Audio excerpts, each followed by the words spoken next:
ബിസ്മില്ലാഹിർ റഹ്മാനിർ റഹീം. ലൈലത്തുൽ ഖദറിന്റെ ചരിത്രം ഇതാണ്. അന്നാണ് അല്ലാഹു തആല ഈ ഭൂമിയിൽ ഒരു വർഷത്തേക്ക് ജനിക്കാൻ പോകുന്ന ആളുകളുടെ ലിസ്റ്റ് കൈമാറുന്നത്, മരണത്തിന്റെ ലിസ്റ്റ് കൈമാറുന്നത്, ഒരു വർഷത്തേക്ക് റിസ്ക്കിന്റെ ലിസ്റ്റ് കൈമാറുന്നതൊക്കെ ആ രാത്രിയാണ്. അതുകൊണ്ടാണ് ഈ രാത്രിക്ക് ഖദറിന്റെ രാത്രി എന്ന് പേരിടാനുള്ള കാരണം. ഇന്നാ അൻസൽനാഹു ഫീ ലൈലത്തുൽ ഖദർ വമാ അദ്റാക മാ ലൈലത്തുൽ ഖദർ. എന്താണ് നബിയെ ഖദറിന്റെ രാത്രി എന്ന് പറഞ്ഞാൽ അങ്ങേക്കറിയോ? ലൈലത്തുൽ ഖദ്രി ഖൈറും മിൻ അൽഫി ശഹർ. ലൈലത്തുൽ ഖദർ എന്ന് പറഞ്ഞാൽ 1000 മാസത്തേക്കാൾ പവിത്രമായ ഒരു രാത്രിയാകുന്നു. 1000 മാസത്തേക്കാൾ പവിത്രമായ രാത്രി. 1000 മാസം ഇബാദത്ത് ചെയ്താൽ കിട്ടുന്ന പ്രതിഫലം ഒരൊറ്റ രാത്രി കൊണ്ട് നമുക്ക് കിട്ടും. അപ്പൊ അതുകൊണ്ട് ഈ രാത്രി അത്രയും മഹത്വമുള്ള രാത്രിയാണ്. ഇത് 27-ാം രാവിനാണെന്ന് തന്നെ എന്തെങ്കിലും ഉറപ്പുണ്ടോ? ഈ ഖദറിന്റെ രാത്രി എന്നും ആവാം. 17-ാം രാവിനാണെന്ന് തറപ്പിച്ച് പറയുന്ന സ്വഹാബാക്കളുണ്ട്. 17-ാം രാവിനാണെന്ന് തറപ്പിച്ച് പറയുന്ന സ്വഹാബാക്കൾ.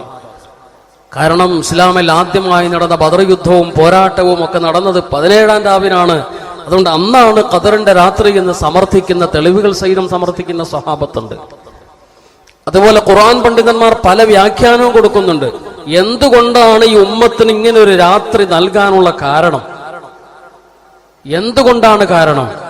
ഖുർആന്റെ പണ്ഡിതന്മാർക്ക് അതിന് വിശദീകരണം കൊടുക്കുന്നത്, ഇസ്രയേൽ സമൂഹത്തിൽ ഒരു വ്യക്തി ഉണ്ടായിരുന്നു, വലിയൊരു മഹാമനുഷ്യൻ. അദ്ദേഹം 1000 വർഷം ജീവിച്ചിരുന്നു. അത്രേ 1000 വർഷം ജീവിച്ചിരുന്ന വ്യക്തി പകൽ സമയത്തൊക്കെ അള്ളാഹുവിന്റെ ദീനിന്റെ വളർച്ചയ്ക്ക് വേണ്ടി അധ്വാനിക്കുകയും രാത്രി സമയം മുഴുവനും ഇബാദത്തിലായി കഴിഞ്ഞുകൂടുകയും ചെയ്തു. നബി സല്ലല്ലാഹു അലൈഹി വസല്ലമ തങ്ങൾ അദ്ദേഹത്തിന്റെ ചരിത്രം ഉമ്മത്തിന് പഠിപ്പിച്ചു കൊടുത്തപ്പോ സ്വഹാബാക്കൾക്കൊക്കെ വലിയൊരു വിഷമം പോലെ, 1000 വർഷവും ജീവിച്ച ആ മനുഷ്യൻ എത്ര വലിയ ഇബാദത്തുകാരനായിരിക്കും, എത്ര പുണ്യമായിരിക്കും ആ മനുഷ്യന് ലഭിക്കുക. ഞങ്ങൾക്കത് ഇല്ലല്ലോ. ഞങ്ങൾ 60 70 അല്ലെങ്കിൽ 50 വർഷമല്ലേ ഇവിടെ ജീവിക്കുള്ളൂ. അതുകൊണ്ട് ഞങ്ങളുടെ ഇബാദത്തുകൾ കുറവായിരിക്കുമല്ലോ എന്നവർ ആശങ്ക പൂണ്ടു. ഈ സമയത്താണ് അല്ലാഹു തആല ആയത്തിറക്കുന്നത്, നബിയെ പ്രയാസപ്പെടേണ്ട, അവരോട് പറ, ലൈലത്തുൽ ഖദർ, ഖദറിന്റെ രാത്രി എന്ന് പറയുന്ന ഒരു രാവുണ്ട്. അത് ഈ ഉമ്മത്തിന് മാത്രം നൽകപ്പെട്ട ഒരു പ്രത്യേകതയാണ്. ഈ സമുദായത്തിന് മാത്രം അല്ലാഹു കൊടുത്ത ഒരു പ്രത്യേകതയാണ്. ഖൈറും മിൻ അൽഫി ശഹർ. 1000 മാസത്തേക്കാൾ, 1000 വർഷം അയാൾ ജീവിച്ചു. 1000 മാസത്തേക്കാൾ ശ്രേഷ്ഠമായ ഇബാദത്ത് ചെയ്യുന്ന കൂലി ഒരൊറ്റ രാത്രി കൊണ്ട് അങ്ങയുടെ ഉമ്മത്തിന് കിട്ടുന്ന അമൽ ദിവസം നാം പറഞ്ഞു തരാമെന്ന് പറഞ്ഞിട്ടാണ് അല്ലാഹു തആല ഈ സൂറത്ത് അവതരിപ്പിച്ചത് എന്ന് ഖുർആൻ പണ്ഡിതന്മാര് പറയും. അല്ലാഹു ഇത് ഏത് രാത്രിയാണെന്നുള്ള രഹസ്യം മറച്ചു വെച്ചിരിക്കുകയാണ്. പ്രവാചകൻ അറിയിച്ചു കൊടുത്തിരുന്നു, ഇന്ന രാവിലാണ്, റമദാന്റെ ഇന്ന രാത്രിയിലാണ് ഖദറിന്റെ രാത്രി എന്ന് അറിയിച്ചു കൊടുത്തിരുന്നു. പക്ഷേ നബി സല്ലല്ലാഹു അലൈഹി വസല്ലമ തങ്ങൾ ആഹ്ലാദത്തോടെ ഈ വഹയ്യ് കിട്ടിയ ഉടനെ ഉമ്മത്തിന് കൈമാറാൻ വേണ്ടി പിടഞ്ഞെഴുന്നേറ്റ് ചാടി വന്നു. സമുദായത്തിനിടയിലേക്ക് വന്നപ്പോ പള്ളിയുടെ മുറ്റത്ത് 2 വ്യക്തികളിൽ നിന്ന് ശണ്ട കൂടിക്കൊണ്ടിരിക്കുകയാണ്, വഴക്കടിച്ചുകൊണ്ടിരിക്കുകയാണ്. നബി സല്ലല്ലാഹു അലൈഹി വസല്ലമ തങ്ങൾക്ക് അല്ലാഹു തആല അറിയിച്ചു കൊടുത്ത ആ ഒരു അറിവ് ഉയർത്തിക്കളഞ്ഞു. നബി തങ്ങൾ സ്വഹാബാക്കളോട് പറഞ്ഞു, ഖദറിന്റെ രാത്രി 1000 മാസത്തേക്കാൾ ശ്രേഷ്ഠമായ ഒരു രാത്രി നിങ്ങൾക്ക് പറഞ്ഞു തരാൻ വേണ്ടി അള്ളാഹുവിനെ അയച്ചതായിരുന്നു. ഞാൻ വന്നപ്പോൾ 2 വ്യക്തികളുടെ വഴക്ക് മുഖേന എന്നെ ആ അറിവ് ഉയർത്തപ്പെട്ടു പോയി. ഒരു പക്ഷേ നിങ്ങൾക്ക് ഖൈറാവാം എന്ന് തങ്ങൾ പറഞ്ഞു നിർത്തി. നിങ്ങൾക്കൊരു പക്ഷേ അത് ഖൈറാവാം. നമുക്കിത് നൽകുന്ന വലിയൊരു സന്ദേശമുണ്ട്. നമുക്കിടയിലുള്ള ഛിദ്രതയും വഴക്കും ഭിന്നിപ്പും കലഹവും ഒക്കെ നാട്ടിലും കുടുംബത്തിലും ഇറങ്ങാനുള്ള ഐശ്വര്യങ്ങൾ തടയപ്പെടും എന്നുള്ള ഒരു സന്ദേശം. നമ്മുടെ കുടുംബത്തിൽ, നമ്മുടെ വ്യക്തി ജീവിതത്തിൽ, നമ്മുടെ ദാമ്പത്യ ജീവിതത്തിൽ അള്ളാഹു ഇറക്കാൻ ഉദ്ദേശിക്കുന്ന റഹ്മത്ത് അത് തടയപ്പെടാൻ നമ്മുടെ കുടുംബത്തിലുള്ള വഴക്ക്, സമുദായങ്ങൾക്കിടയിലുള്ള വഴക്ക്, സമുദായത്തിനിടയിലുള്ള വഴക്ക്, സംഘടനകൾക്കിടയിലുള്ള വഴക്ക്, ഇതൊക്കെ ഖൈറുകൾ വർഷിക്കുന്നതിന് തടസ്സമാണ്. ആ ഒരു സന്ദേശമാണ് ഇത് നൽകുന്നത്. തങ്ങൾ പറഞ്ഞു, ഉയർത്തപ്പെട്ടെങ്കിലും നിങ്ങൾക്കത് ഖൈറാവാം എന്ന് പറഞ്ഞു. ഈ ഖൈറാവാം എന്ന് പറഞ്ഞത് സ്വഹാബത്ത് വ്യാഖ്യാനിച്ചിട്ടുണ്ട്. എന്തായിരിക്കും ഇത്രയും വലിയൊരു ഖൈർ നബിയിൽ നിന്നും മറപ്പിക്കപ്പെട്ടത്? അതിൽ നിങ്ങൾക്ക് ഖൈറുണ്ടെന്ന് പറയാനുള്ള കാരണം എന്തായിരിക്കും? അതിനെക്കുറിച്ച് സ്വഹാബാക്കൾ ഒരു പഠനം നടത്തി. അവരതിന് കൊടുത്ത വിശദീകരണം പലതാണ്. ചിലര് പറഞ്ഞു ഇന്ന ദിവസമാണ് ഖദറിന്റെ രാത്രി എന്നെങ്ങാനും പറഞ്ഞാൽ ആ ദിവസം അറിയപ്പെട്ടിട്ടും അന്ന് ഇബാദത്തിലായി മുഴുകാൻ തയ്യാറാകാത്തവരെ ഒരുപക്ഷെ അള്ളാഹു ശപിച്ചു കളയും. കാരണം 1000 വർഷത്തേക്കാൾ ശ്രേഷ്ഠമായ ഒരു രാത്രി ഇന്ന ദിവസമാണെന്ന് പറഞ്ഞിട്ടും ആ രാത്രിയുടെ മഹത്വം ഉൾക്കൊള്ളാത്തവരെ ഒരുപക്ഷെ അള്ളാഹു ശപിക്കും. അപ്പൊ നിങ്ങൾക്ക് ഖൈറാണെന്ന് പറഞ്ഞതിന്റെ അർത്ഥം ആ ദിവസമാണെന്ന് പറയുന്നതിലൂടെ നിങ്ങൾ കുറച്ചുപേര് പള്ളിയിൽ വരും, കുറച്ചുപേര് മാറി നിൽക്കും. മാറി നിൽക്കുന്നവർക്ക് അള്ളാഹുവിന്റെ ശാപം ഉണ്ടാകും. അത് ഉണ്ടാകാതിരിക്കാൻ വേണ്ടിയായിരിക്കും അള്ളാഹു മറച്ചു വെച്ചത് എന്ന് ചില ഹദീസ് പണ്ഡിതന്മാർ വ്യാഖ്യാനിക്കുന്നു. വേറെ ചിലർ പറയുന്നു ഇന്ന ദിവസമാണ്, 17-ാം രാവിനാണ്, അല്ലെങ്കിൽ 21-ാം രാവിനാണ്, 23-നാണ്, 27-ാം രാവിനാണെന്നൊക്കെ കൃത്യമായിട്ടൊരു വിവരം നമുക്ക് കിട്ടിയാൽ ആ ദിവസം മാത്രം വന്നിരുന്ന് ഹയാത്താക്കി ബാക്കി ദിവസമൊക്കെ അടിച്ചു പൊളിച്ച് പോകും. ഇപ്പൊ കൃത്യം ഏത് ദിവസമാണെന്ന് വ്യക്തമാകാത്തതുകൊണ്ടാണ് നമ്മുടെ പള്ളിയിൽ 21-ാം രാവ് മുതൽ ഇവിടെ ആളുകൾ 100 കണക്കിന് ആളുകൾ വന്നിരിക്കുന്നത്. ഇത് ഏത് ദിവസമാണെന്ന് അറിയപ്പെടാത്തതുകൊണ്ടാണ്. 27-ാം രാവിനാണെന്ന് കൃത്യമായിട്ടെങ്ങാണ് നമുക്ക് ഒരു അറിവ് ലഭിച്ചാൽ 1 മുതൽ 7 വരെ വല്ല ആളുകൾ ഇവിടെ ഉണ്ടാവുമോ? ഒന്നും ഉണ്ടാവില്ല. അപ്പൊ ഇത്രയും ദിവസങ്ങൾ പള്ളിയിൽ ഹയാത്താക്കാനും ലൈലത്തുൽ ഖദർ പ്രതീക്ഷിച്ചിരിക്കാനും നമുക്ക് കാരണമാവും. അതും നമുക്ക് ഖൈറാണ്. അതാണ് മറച്ചു വെച്ചതിന്റെ പിന്നിലുള്ള 2ാമത്തെ ഖൈർ. ഇങ്ങനെ ഒരുപാട് ഖൈറുകൾ അള്ളാഹു ഈ രാത്രി മറച്ചു വെച്ചതിന് പിന്നിൽ നിങ്ങൾക്കുണ്ടാവാം. അതുകൊണ്ടാണ് മറച്ചു വെച്ചത്. എന്നാലും റമദാന്റെ ഒടുവിലത്തെ 10 ഒറ്റ രാവുകളിൽ നിങ്ങൾ പ്രതീക്ഷിച്ചു കൊള്ളുക. പ്രത്യേകിച്ച് സ്വഹാബാക്കളുടെ ഒക്കെ അവരുടെ അനുഭവത്തിന്റെ വെളിച്ചത്തിൽ 27-ാം രാവിന് സാധ്യത കൂടുതലാണ്. അതുകൊണ്ടാണ് മുസ്ലിം ലോകം എവിടെയും, ഹറമിൽ പോലും അല്ലെ, ഹറമിൽ പോലും 27-ാം രാവിന് പ്രത്യേകത ഉണ്ട് അല്ലേ? 27-ാം രാവിന് ഹറമിൽ പോലും പ്രത്യേകതയാണ്. ആളുകൾ തടിച്ചുകൂടുന്നു, കൂടുതൽ ഇബാദത്ത് ചെയ്യുന്നു, ദുആ ചെയ്യുന്നു. എന്തെല്ലാം ഇബാദത്തുകളാണ് അവിടെ സംഘടിപ്പിക്കപ്പെടുന്നത്. മുസ്ലിം ലോകം പണ്ട് മുതലേ 27-ാം രാവ് വലിയ പവിത്രമുള്ള രാവായി കാണുന്നു. കാരണം സ്വഹാബാക്കൾ അധികവും 27-ാം രാവിന് ഖദറിന്റെ രാത്രിയായി അവർക്ക് അനുഭവപ്പെട്ടിട്ടുണ്ട്. സല്ലല്ലാഹു അലൈഹി വസല്ലം പറഞ്ഞു, ഖദറിന്റെ രാത്രി കഴിഞ്ഞാൽ പിറ്റേ ദിവസം സൂര്യൻ ഉദിക്കുന്നത് ജ്വാലയില്ലാതെയായിരിക്കും, അതിന് കിരണങ്ങൾ ഉണ്ടാവില്ല. ശ്രദ്ധിച്ചാൽ നാളെ നിങ്ങൾക്ക് ശ്രദ്ധിക്കാം. രാവിലെ എവിടെ ശ്രദ്ധിക്കാം? നേരം വെളുത്ത് കണ്ണു പോലും തുറക്കാതെ എങ്ങനെയെങ്കിലും പോയി ഒരു മണിക്കൂർ ഒന്ന് കിടന്നാൽ മതി എന്ന് പറഞ്ഞ് ഓടും. അപ്പൊ സൂര്യൻ ഉദിക്കുന്നത് നോക്കാൻ നമുക്ക് പറ്റുമോ? 27-ാം രാവിന് അല്ലെങ്കിൽ ഖദറിന്റെ രാത്രി ഹയാത്താക്കിയിട്ട് ഒരാളും സൂര്യൻ ഉദിക്കുന്നവർ നമ്മുടെ. അപ്പൊ അങ്ങനെ നോക്കിയാൽ നിങ്ങൾക്ക് ശ്രദ്ധിക്കാം, സൂര്യൻ ജ്വാലയില്ലാതെ രശ്മിയില്ലാതെ ഒരു തീകോളം പോലെ നിൽക്കുകയാണെങ്കിൽ, ഉദിക്കുന്ന സമയത്ത് നിൽക്കുകയാണെങ്കിൽ തലേ രാത്രി ഖദറിന്റെ രാത്രിയാണെന്ന് നമുക്ക് ഉറപ്പിക്കാം. അത് ഖദറിന്റെ രാത്രിയാണെന്നുള്ളതിന്റെ ഒരു സൂചനയാണ്. അപ്പൊ ഇങ്ങനെ ചില സൂചനകൾ തങ്ങൾ ഹദീസിലൂടെ പറഞ്ഞിട്ടുണ്ട്. ആ സൂചനകളുടെ അടിസ്ഥാനത്തിൽ ഖദറിന്റെ രാത്രിയായിരുന്നു കഴിഞ്ഞ രാത്രി എന്ന് തിരിച്ചറിഞ്ഞ ഒരുപാട് മഹത്തുക്കൾ കിതാബുകളിലൂടെ, ഗ്രന്ഥങ്ങളിലൂടെ അവരുടെ അനുഭവങ്ങൾ എഴുതി വെച്ചിട്ടുണ്ട്. അതിലധികവും വന്നിട്ടുള്ളത് 27-ാം രാവിനാണ്. അവരൊക്കെ പറഞ്ഞിരിക്കുന്നത് 27-ാം രാവിനാണെന്നാണ്. ആ നിലയിൽ 27-ാം രാവിന് മഹത്വം. പിന്നെ 7-ന് ചില മഹത്വങ്ങളുണ്ട്. 7-ന് ചില മഹത്വമുണ്ട്. ആകാശം എത്രയാണ്? 7 തട്ടാണ്. ഭൂമി 7 തട്ടാണ്. ആഴ്ചയിലെ ദിവസം 7ആണ്. നരകത്തിന്റെ വാതിലുകൾ 7ആണ്. തവാഫിന്റെ എണ്ണം 7ആണ്. സഈയുടെ എണ്ണം 7ആണ്. ജംറകളിൽ എറിയുന്ന കല്ലിന്റെ എണ്ണം 7ആണ്. 7-ന് ചില പ്രത്യേകതകളുണ്ട്. ഈ 7-ന്റെ ചില പ്രത്യേകത വെച്ച് നോക്കുമ്പോ അവസാനം ഒറ്റ രാവുകളിലാണ് നിങ്ങൾ കൂടുതൽ പ്രതീക്ഷിക്കേണ്ടതെന്ന് പറഞ്ഞതും അതിലും 7-ാമത്തെ ദിവസമാണ് കൂടുതൽ സാധ്യത. കാരണം ഈ 7 എന്നുള്ളതൊരു പ്രത്യേകതയുള്ളത് കൊണ്ട് 27-ന് സാധ്യതയുണ്ട് എന്ന് ചില ഖുർആന്റെ പണ്ഡിതന്മാർ പറയുന്നുണ്ട്. ഇബ്നു അബ്ബാസ് റളിയല്ലാഹു അൻഹു ഇതിനെക്കുറിച്ച് വ്യാഖ്യാനിച്ചുകൊണ്ട് അദ്ദേഹം പറയുന്നത്, ലൈലത്തുൽ ഖദർ,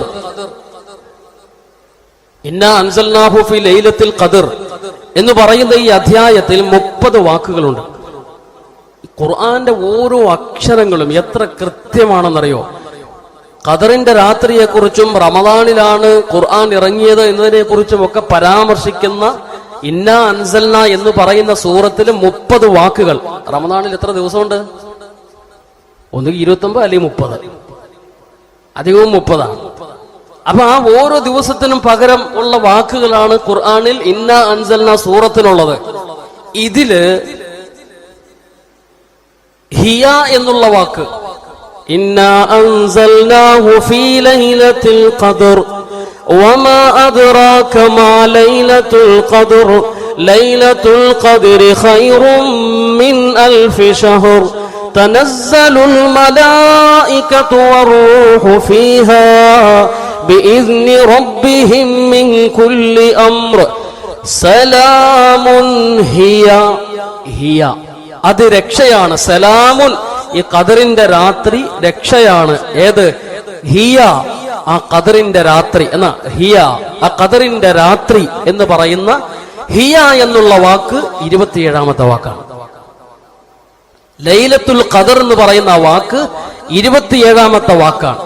ആ രാത്രി അനുഗ്രഹപൂർണമാണ് എന്ന് പറഞ്ഞ അത് എന്ന് പറഞ്ഞ ഹിയ അത് 27ാമത്തെ വാക്കാണ്. അതുകൊണ്ട് 27ന് മഹത്വമുണ്ടെന്ന് ഇബ്നു അബ്ബാസ് റളിയല്ലാഹു ഖുർആനിൽ ഏറ്റവും കൂടുതൽ അവഗാഹമുള്ള സ്വഹാബിയാണ്. റഈസുൽ മുഫസ്സിരീനാണ്, ഖുർആൻ വ്യാഖ്യാതാക്കളുടെ തലവൻ എന്നറിയപ്പെടുന്ന ഇബ്നു അബ്ബാസ് റളിയല്ലാഹു അൻഹുമാ പറയുന്നു, ഹിയ എന്നുള്ള വാക്ക് വന്നിരിക്കുന്നത് 27ാമത്തെ വാക്കാണ്. അതുകൊണ്ട് 27ാം നാവിന് മഹത്വമുണ്ട്. മറ്റൊന്ന് ലൈലത്തുൽ ഖദർ എന്നുള്ള ആ വാക്കിൽ 9 അക്ഷരങ്ങളുണ്ട്. ലൈലത്തുൽ ഖദർ എന്ന വാക്കില് 9 അക്ഷരമുണ്ട്. ലൈലത്തുൽ ഖദർ എന്ന വാക്ക് ഈ സൂറത്തിൽ എത്ര പ്രാവശ്യം ആവർത്തിക്കുന്നുണ്ട്? 3 പ്രാവശ്യം ആവർത്തിക്കുന്നുണ്ട്. ഇന്നാ അൻസൽനാഹു ഫീ ലൈലത്തിൽ ഖദർ വമാ അദ്റാക മാ ലൈലത്തുൽ ഖദർ ലൈലത്തുൽ ഖദരി ഖൈറും മിൻ അൽഫി ശഹർ. 3 പ്രാവശ്യം ലൈലത്തുൽ ഖദർ എന്ന വാക്ക് ഈ സൂറത്തിൽ ആവർത്തിക്കുന്നു. ലൈലത്തുൽ ഖദർ എന്ന വാക്കിൽ 9 അക്ഷരമുണ്ട്. അപ്പൊ എത്രയായി? 27 അതാണ് 27ാം രാവിന് നമ്മളൊക്കെ ഒത്തുകൂടാനുള്ള കാരണം. അപ്പൊ 27ാം രാവിനാണ് ഖദറിന്റെ രാത്രിയാവാനുള്ള സാധ്യത കൂടുതലുള്ളത് എന്ന് ഖുർആൻ പണി. ഉമർ ഇബ്നു ഖത്താബ് റളിയല്ലാഹു അൻഹുവിന്റെ സദസ്സിൽ വെച്ചാണ് മഹാനായ ഇബ്നു അബ്ബാസ് റളിയല്ലാഹു അൻഹുമ ഈ ഒരു അഭിപ്രായം പറഞ്ഞത്. ലൈലത്തുൽ ഖദറിനെ കുറിച്ച് ചർച്ച ചെയ്യാൻ വേണ്ടി കൂടിയ സഹാബാക്കളുടെ മീറ്റിംഗ് ആയിരുന്നു. അതിൽ ഓരോരുത്തരും ഓരോ അഭിപ്രായം പറഞ്ഞു. ഇബ്നു അബ്ബാസ് റളിയല്ലാഹു അൻഹു ഖുർആന്റെ സൂചനകൾ എന്ന് പറഞ്ഞുകൊണ്ട് ഈ അഭിപ്രായം പറഞ്ഞു. എല്ലാവരും അത് സമ്മതിച്ചു. അപ്പൊ സഹാബാക്കൾക്കിടയിൽ പറഞ്ഞു വന്ന അഭിപ്രായമാണിത്. അതുകൊണ്ട് മുസ്ലിം ലോകം അന്ന് മുതൽ ഇന്ന് വരെ 27ാം രാവിന് ഒത്തുകൂടുക. 27ാം രാവിന് ഒത്തുകൂടുക. അല്ലാഹു തആല ഈ രാവ് ഖദറിന്റെ രാത്രിയായി കബൂൽ ചെയ്യുമാറാവട്ടെ. അപ്പൊ അള്ളാഹുവിന്റെ അനുഗ്രഹം പെയ്തിറങ്ങുന്ന ഈ രാത്രി, തനസ്സലുൽ മലായികതു വറൂഹു ഫീഹാ, ഈ ദിവസം അള്ളാഹുവിന്റെ റഹ്മത്ത് ഇറങ്ങും. വറൂഹു ഫീഹാ, ജിബ്രീൽ അലൈഹിസ്സലാത്തു വസ്സലാമും ഇറങ്ങും. അപ്പൊ ജിബ്രീൽ അലൈഹിസ്സലാത്തു വസ്സലാം നബിമാർക്ക് ദിവ്യ സന്ദേശവുമായി നുബുവത്തിന്റെ സന്ദേശവുമായി വരുന്ന ദൂതനാണ്. ജിബ്രീൽ അലൈഹിസ്സലാത്തു വസ്സലാം ഈ ഭൂമിയിലേക്ക് ഇറങ്ങി വരുന്ന ഒരു സമയം അത് ഖദറിന്റെ രാത്രിയിലാണ്. മലക്കുകൾ ഇങ്ങനെ കൂട്ടം കൂട്ടമായി തുരുതുരാന്ന് ഇറങ്ങി വരും. തനസ്സലുൽ മലായികത്തു, മലക്കുകൾ ഇറങ്ങി വരുന്ന രാത്രി. തനസ്സലുൽ മലായികത്തു വറൂഹു ഫീഹാ, ആ രാത്രിയിൽ റൂഹും വരും. റൂഹ് എന്ന് പറഞ്ഞാൽ ജിബ്രീൽ അലൈഹിസ്സലാത്തു വസ്സലാമിന് പറയപ്പെടുന്ന പേരാണ് റൂഹ്. ഖുർആൻ മറ്റു സ്ഥലങ്ങളിലും റൂഹ് എന്ന പദപ്രയോഗത്തിലൂടെ ജിബ്രീൽ അലൈഹിസ്സലാത്തു വസ്സലാം ആണെന്ന് വ്യക്തമാക്കിയിട്ടുണ്ട്. അപ്പൊ ജിബ്രീൽ അലൈഹിസ്സലാത്തു വസ്സലാമിന്റെ നേതൃത്വത്തിൽ മലക്കുകൾ തുരുതുരാന്ന് ഈ ഭൂമിയിലേക്ക് ഇറങ്ങി വരും. ബിഇദ്നി റബ്ബിഹിം മിൻ കുല്ലി അംറിൻ സലാം, എല്ലാ കാര്യങ്ങളിൽ നിന്നും അന്ന് രക്ഷയായിരിക്കും. ആ രാത്രി സുരക്ഷിതമായിരിക്കും. ഒരാപത്തും എവിടെയും സംഭവിക്കില്ല. അതും ഖദറിന്റെ രാത്രിയുടെ അടയാളമാണ്. മിൻ കുല്ലി അംറിൻ സലാം, എല്ലാ കാര്യങ്ങളിൽ നിന്നും അന്ന് സുരക്ഷയായിരിക്കും. ഹിയ ഹത്താ മത്ലഇൽ ഫജ്ർ, പ്രഭാതം വരെ. പ്രഭാതമായി കഴിയുമ്പോ ഈ മലക്കുകളെ എല്ലാം ജിബ്രീൽ അലൈഹിസ്സലാത്തു വസ്സലാം വിളിക്കും. അർ-റഹീൽ അർ-റഹീൽ, എല്ലാവരെയും വിളിക്കും. പോകാം, ഇനി നമുക്ക് പോകാം, നമ്മുടെ പണി കഴിഞ്ഞു. നമ്മൾ ഇവിടെ വന്നത് ഭൂമിയിൽ ജനങ്ങൾ ഇങ്ങനെ പൊട്ടിക്കരഞ്ഞും അല്ലാതെയും ആവശ്യങ്ങൾ പറഞ്ഞു ദുആ ചെയ്യുമ്പോൾ അവരുടെ ദുആക്കൾക്ക് ആമീൻ പറയാൻ വേണ്ടി അള്ളാഹു നമ്മളെ അയച്ചതാണ്. രാത്രി കഴിഞ്ഞു, ഇനി നമുക്ക് നമ്മുടെ സങ്കേതത്തിലേക്ക് മടങ്ങാം. ജിബ്രീൽ അലൈഹിസ്സലാത്തു വസ്സലാമിന്റെ നേതൃത്വത്തിൽ വന്ന കോടിക്കണക്കിന് മലക്കുകൾ ഉയർന്നു പോകും. പോകുന്നതിന് മുമ്പ് ജിബ്രീൽ അലൈഹിസ്സലാത്തു വസ്സലാമിനോട് മലക്കുകൾ ചോദിക്കും, അല്ല, ഞങ്ങൾക്കൊരു സംശയമുണ്ട്. ഉമ്മത്ത് മുഹമ്മദ് സല്ലല്ലാഹു അലൈഹി വസല്ലം പ്രവാചകന്റെ ഉമ്മത്തിന് അവരുടെ ദുആക്കൾക്ക് ആമീൻ പറയാനും അവരുടെ ഇബാദത്തിൽ കണ്ട് രസിക്കാനും വേണ്ടിയാണ് നമ്മളിവിടെ വന്നത്. ഞങ്ങൾക്ക് അറിയാനുള്ള ഒരു ആഗ്രഹം കൊണ്ട് ചോദിക്കുകയാണ്, ഈ ഉമ്മത്തിന്റെ വിഷയത്തിൽ അള്ളാഹു എന്ത് നടപടി എടുത്തു, എന്താ പടച്ചവൻ എടുത്തിരിക്കുന്ന തീരുമാനം അറിയാൻ ആഗ്രഹമുണ്ട്. അപ്പൊ ജിബ്രീൽ അലൈഹിസ്സലാത്തു വസ്സലാം പറയും, ഉമ്മത്തികൾക്ക് മുഴുവനും, വിശ്വാസികളായ മനുഷ്യർക്ക് മുഴുവനും അള്ളാഹു പുറത്തു കൊടുത്തിരിക്കുന്നു. അള്ളാഹു അവരുടെ പാപങ്ങളൊക്കെയും പൊരുത്തപ്പെട്ടു കൊടുത്തിരിക്കുന്നു. 4 വിഭാഗത്തിനൊഴികെ അവർക്ക് ഈ രാത്രിയിലും മാപ്പില്ല. അപ്പൊ ചോദിക്കും മലക്കുകൾ, അവരാരാണ് ജിബ്രീൽ? ജിബ്രീൽ അലൈഹിസ്സലാത്തു വസ്സലാം പറഞ്ഞു, അതിലൊന്ന് മുദ്മിനുൽ ഖംർ, കള്ളുകൂടി നിർത്താതെ നിത്യ കള്ളുകുടിക്കാരനായ വ്യക്തി. അവന് ഈ രാത്രി അല്ലാഹു തആല മാപ്പ് കൊടുക്കൂല. നിത്യകുടിയൻ, അവന് മാപ്പില്ല. രണ്ടാമത്തത് ആഖുല്ലിൽ വാലിദൈൻ, മാതാപിതാക്കളെ ഉപദ്രവിക്കുന്നവൻ, മാതാപിതാക്കളുമായി പിണങ്ങി നിൽക്കുന്നവർ, മാതാപിതാക്കളുമായി അകന്നു നിൽക്കുന്നവർ, അവരുടെ മനസ്സിനെ വേദനിപ്പിച്ചവർ, അവരെ ഇറക്കിവിട്ടവർ, അവരെ വഴക്കു പറഞ്ഞവർ, അവരോട് ഛേ എന്ന് പോലും പറഞ്ഞവർ. പറയാൻ പാടില്ലല്ലോ, മാതാപിതാക്കളെ ആദരിക്കേണ്ടതാണ്, ബഹുമാനിക്കേണ്ടതാണ്. വലാ തഖുൽ ലഹുമാ ഉഫ്ഫിൻ, ഛേ എന്ന് പോലും അവരോട് പറയരുത്. വഖുൽ ലഹുമാ ഖൗലൻ കരീമാ, വളരെ മാന്യമായിട്ട് അവരോട് സംസാരിക്കണം. അല്ലാഹുവിന്റെ ഖുർആൻ. അപ്പൊ അതിന് വിപരീതമായി മാതാപിതാക്കളെ ഉപദ്രവിക്കുന്ന, പുറത്താക്കുന്ന, ഇറക്കിവിടുന്നവർക്ക് ഈ രാത്രിയിലും മാപ്പില്ല. അല്ലാഹുവിന്റെ ജിബ്രീൽ അലൈഹിസ്സലാത്തു വസ്സലാം മലക്കുകളോട് പറയാണ്, ഈ രാത്രി അവർക്കും മാപ്പില്ല. മൂന്നാമത്തെ വ്യക്തി കുടുംബ ബന്ധം മുറിച്ചു കളഞ്ഞവർ, മാമമാരുമായി, മാമിമാരുമായി, കൊച്ചാപ്പമാരുമായി, എളാപ്പമാരുമായി, സ്വന്തം വാപ്പായുമായി, അല്ലെങ്കിൽ മക്കളുമായി, അല്ലെങ്കിൽ ജ്യേഷ്ഠനുമായി, അനുജനുമായി, സഹോദരിയുമായി പിണക്കത്തിലായി നിൽക്കുന്നവർക്കും ഈ രാത്രി മാപ്പില്ല. എല്ലാവർക്കും പൊരുത്തപ്പെട്ടു കൊടുക്കും, പക്ഷെ അവർക്ക് മാപ്പില്ല. നാലാമത്തേത് മശാഹിൻ, മനസ്സിൽ വിദ്വേഷവും പകയും വൈരാഗ്യവും ഹസദും കുശുമ്പും കുന്നായ്മയും കൊണ്ട് നടക്കുന്നവർക്കും ഈ പവിത്രമായ രാവിൽ മാപ്പില്ല. വേറെ എല്ലാവർക്കും പുറത്തു കൊടുത്തിട്ടുണ്ട് എന്ന് ജിബ്രീൽ അലൈഹിസ്സലാത്തു വസ്സലാം മലക്കുകളോട് പറയുമെന്ന് മഹാനായ റസൂലുള്ളാഹി സ്വല്ലല്ലാഹു അലൈഹി വസല്ലം പറഞ്ഞു. അപ്പോൾ അങ്ങനെ 4 വിഭാഗം ആളുകളെ ഉമ്മത്തിൽ നിന്ന് മാറ്റി നിർത്തിയിട്ട് പൊതുമാപ്പ് പ്രഖ്യാപിക്കുന്ന രാവാണ് ഖദറിന്റെ രാത്രി എന്നുള്ളത്. അതുകൊണ്ട് നമ്മുടെ മനസ്സിൽ ആരെങ്കിലും കുറിച്ച് ദേഷ്യമോ അല്ലെങ്കിൽ വൈരാഗ്യമോ പകയോ ഹസദോ അല്ലെങ്കിൽ കുടുംബത്തിൽ ആരെങ്കിലുമായി പിണക്കത്തിലിരിക്കുകയോ മാതാപിതാക്കളുമായി അകൽച്ചയിൽ കഴിഞ്ഞുകൂടുകയൊക്കെ ആണെങ്കിൽ ഈ നിമിഷം തന്നെ നിയത്ത് വെച്ചോളി, ഈ നിമിഷം തന്നെ നിയത്ത് വെച്ചോ.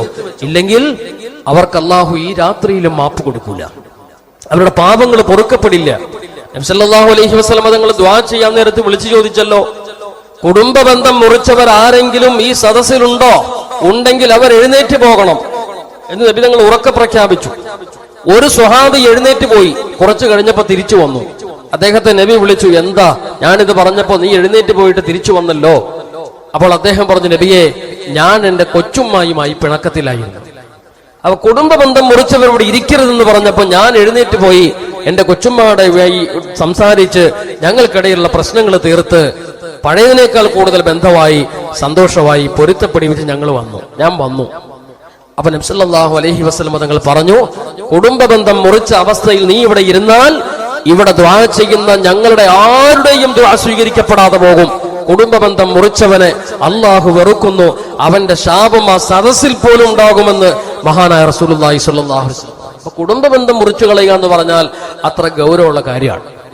ഈ പവിത്രമായ രാത്രിയിൽ പടച്ചവന്റെ അളവറ്റ കാരുണ്യം വാരി അവൻ വിതറിക്കൊണ്ടിരിക്കുന്ന ഈ രാവിലും ഈ 4 വിഭാഗം ആളുകൾക്ക് മാപ്പില്ല എന്ന് മഹാനായ റസൂൽ സല്ലല്ലാഹു അലൈഹി വസല്ലം തങ്ങൾ പറഞ്ഞു. അതുകൊണ്ട് അങ്ങനെ ആരെങ്കിലും കുറിച്ച് നമ്മുടെ മനസ്സിൽ ഏതെങ്കിലും തരത്തിലുള്ള വിദ്വേഷമോ വല്ല പിണക്കമോ കുടുംബ ബന്ധം മുറിക്കലോ ഒക്കെ ഉണ്ടെങ്കിൽ ഈ നിമിഷം തന്നെ നിയത്ത് വെച്ചോളാം. ഇൻഷാ അല്ലാഹ് ഏറ്റവും അടുത്ത നിമിഷം